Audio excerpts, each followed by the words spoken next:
Hey guys, just a reminder, nothing I share here is financial advice.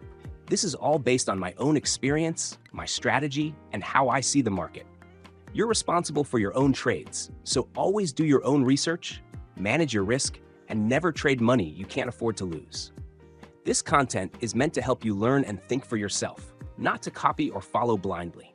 Let's keep it educational and intentional. Good morning, guys. Let's start straight away. Let's have a look at what happened and which levels we currently have. First, we'll look at the yearly time price chart. What we have here is that Bitcoin, for the first time, made an all-time high at the 0.764 fib time. If we don't see a new all-time high this year, this will then be the first confirmed occurrence. But for now, it's not confirmed yet, as we need to wait for the yearly candle to close. Then we saw price losing support and testing it as resistance, breaking weekly market structure in the process.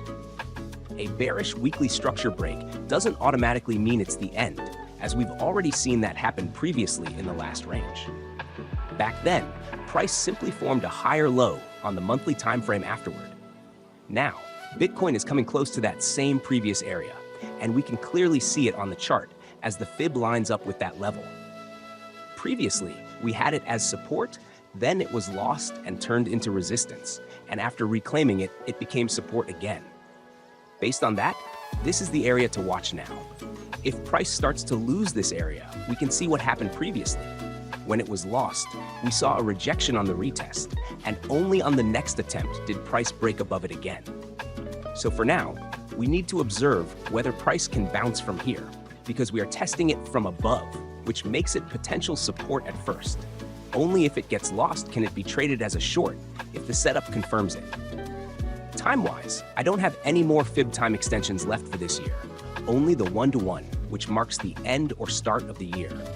So for now, I'll use this chart mainly for the levels, but of course it's most effective when the price levels align with time.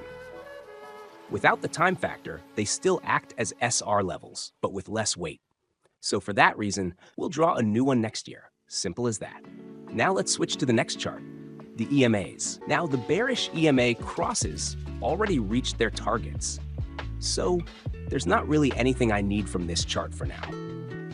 I know people look at other things, maybe the start of a bear market and so on, but for me, the cross and the target are what matter, because that's where I have the data. When we see a cross, price hits the lower EMA. That's something I can work with.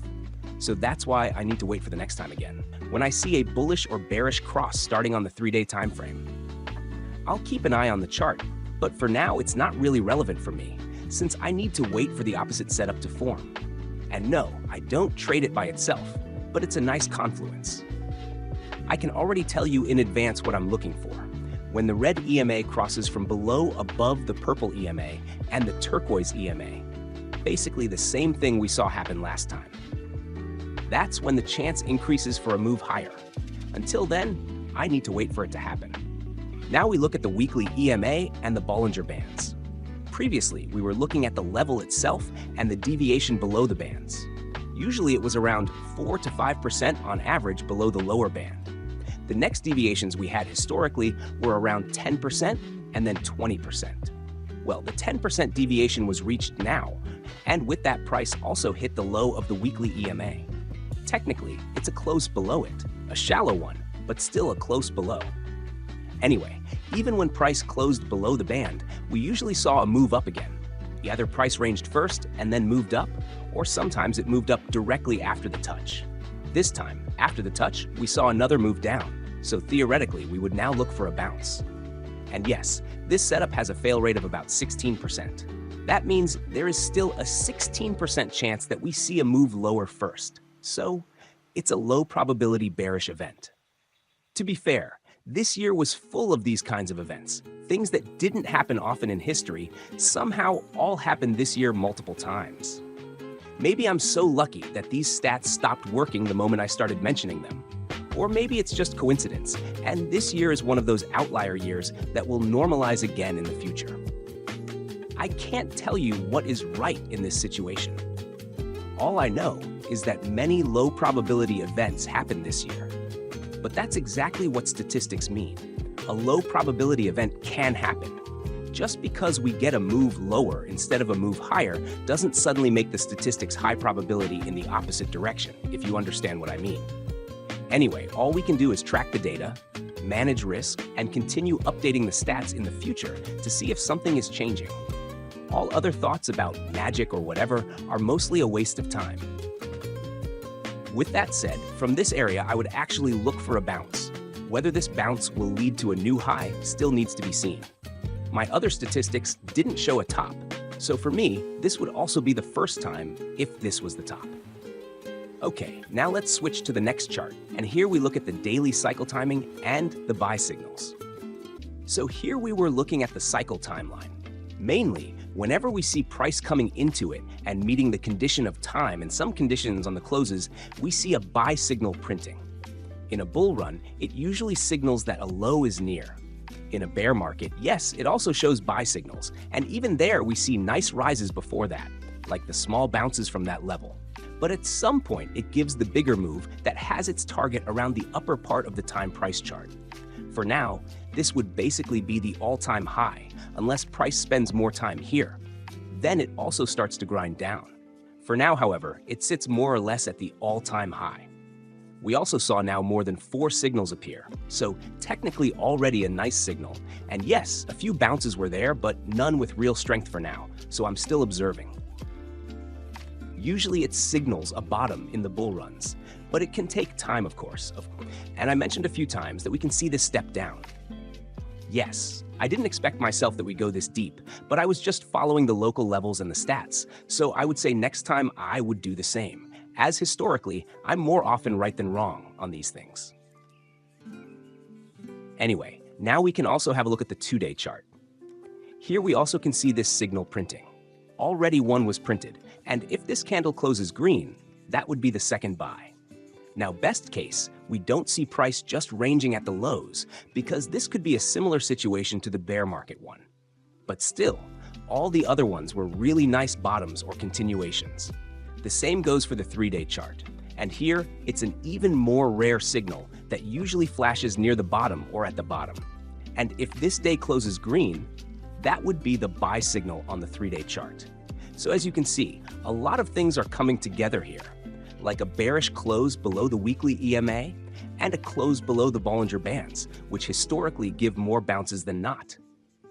But still, a few bearish signs are there, and at the same time, price is hitting the cycle times where we see buy signals flashing. So that's an interesting situation. And we are only in this situation because a lot of low probability events played out. So now I have to think whether the other low probability event plays out, meaning we still don't see a really deeper move or a bear market for now, but instead a bounce. Just personal thought, of course. Maybe some people were aiming exactly for this based on their analysis. If they can back it up with data, then so be it.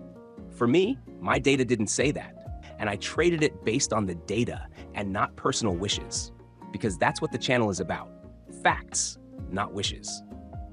For now, the 3-day would flash a signal here, which is interesting to see, while at the same time there are bearish signs on other tools.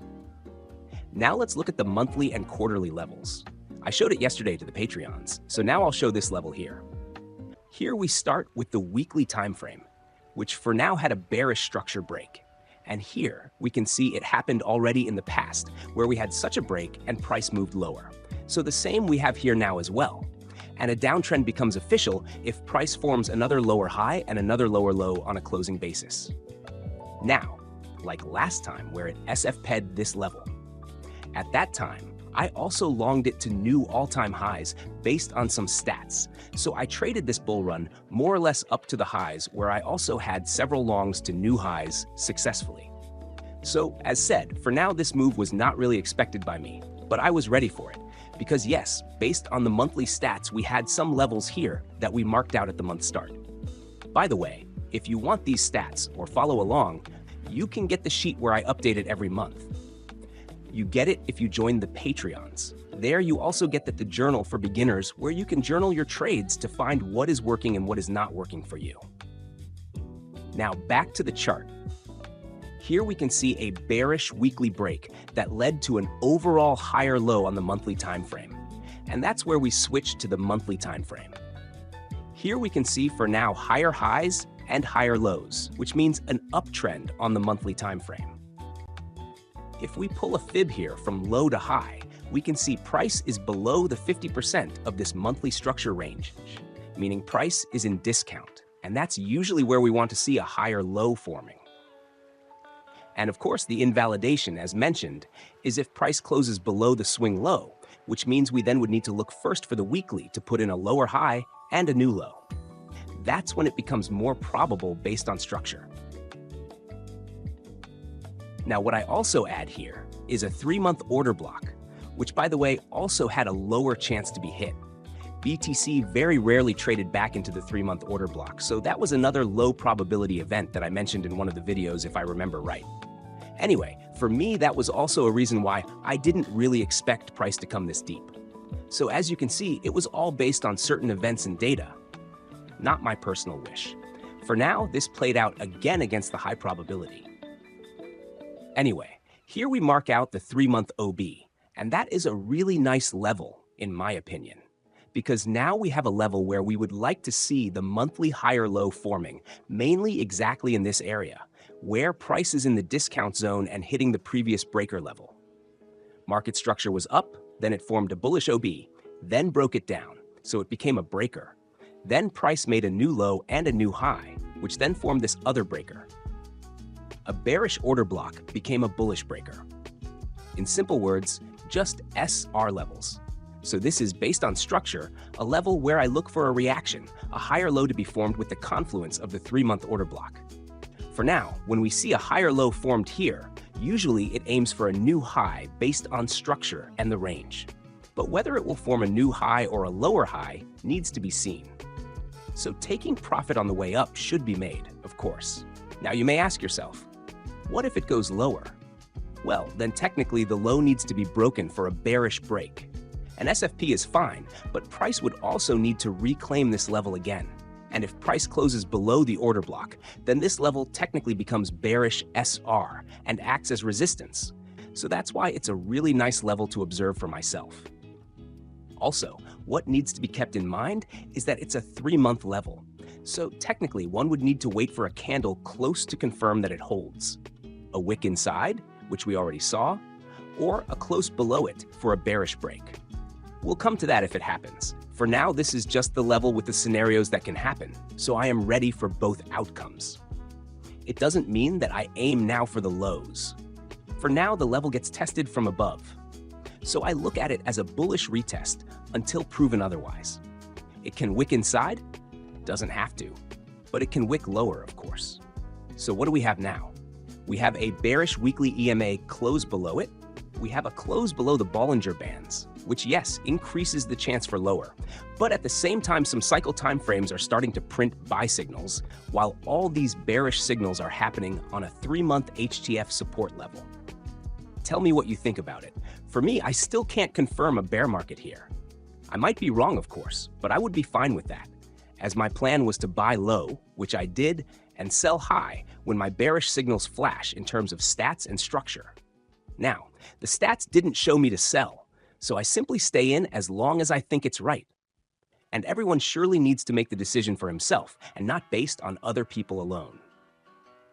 Anyway, all this brings us now to the local PA.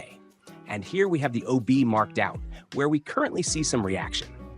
Now let's go on the lower time frame and see what we could see for one or the other scenario based on the levels and structure.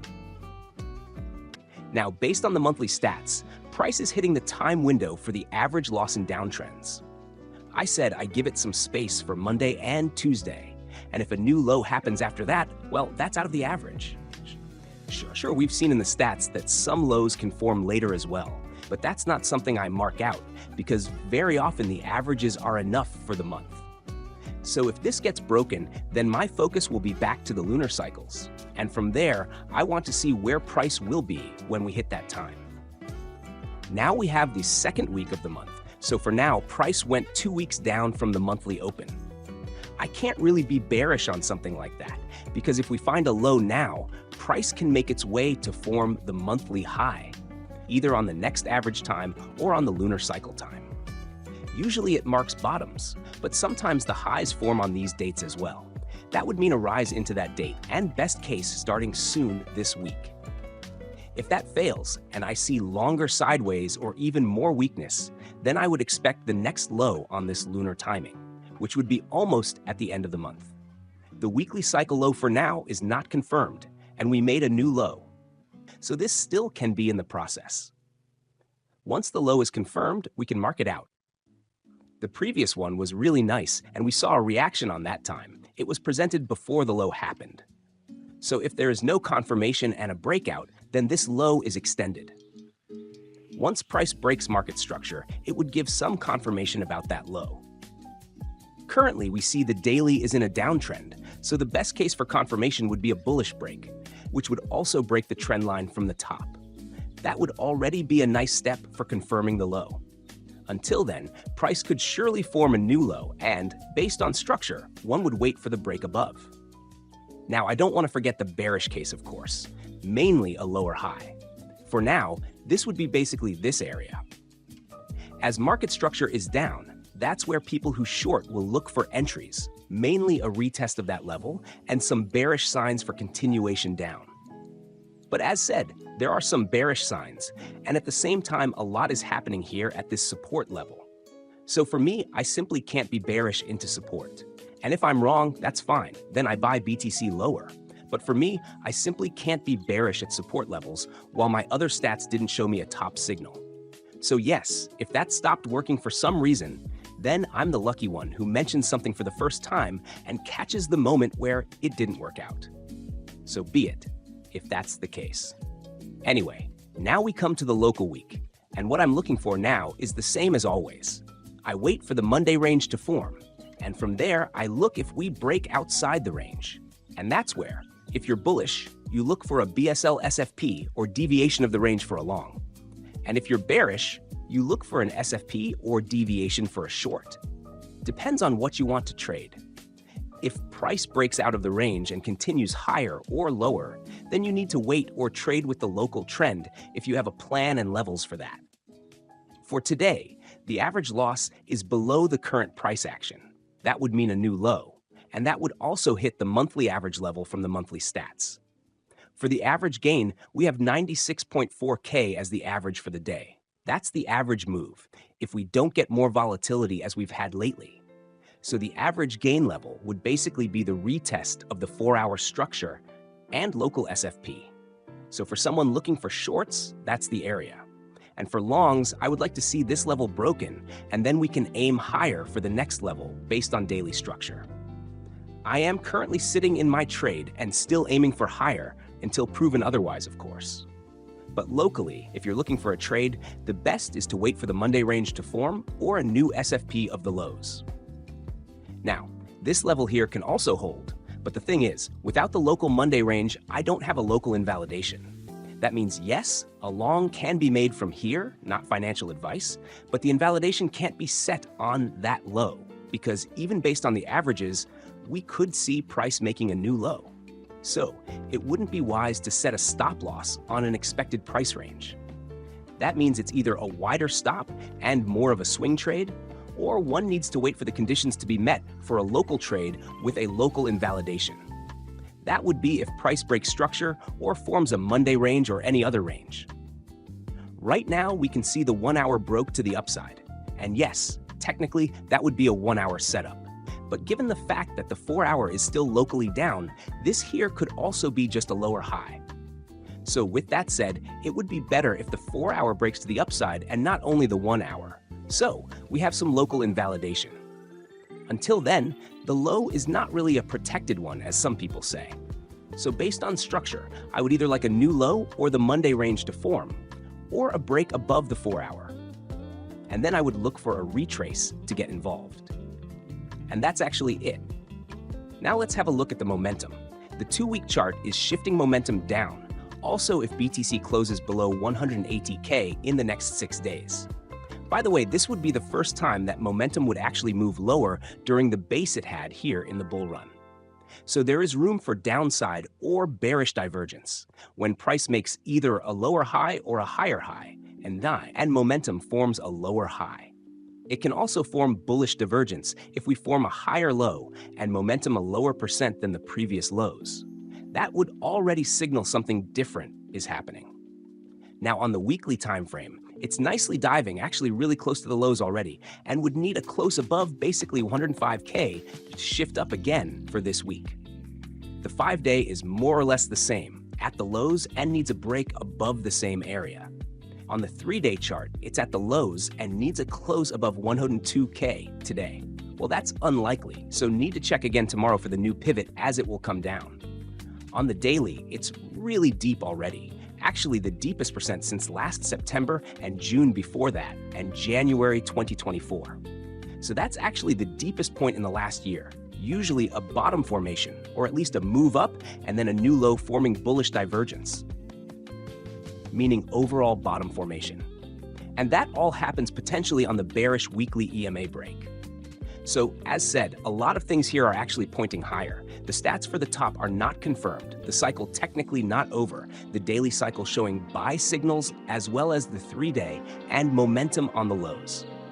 So yes, I didn't expect such a move down, but I'm also not bearish at support. If I'm wrong, I will lose some money and move to the next one. Until then, we shall see how it goes. I hope that was informative. I wish you a good day and see you in the next one.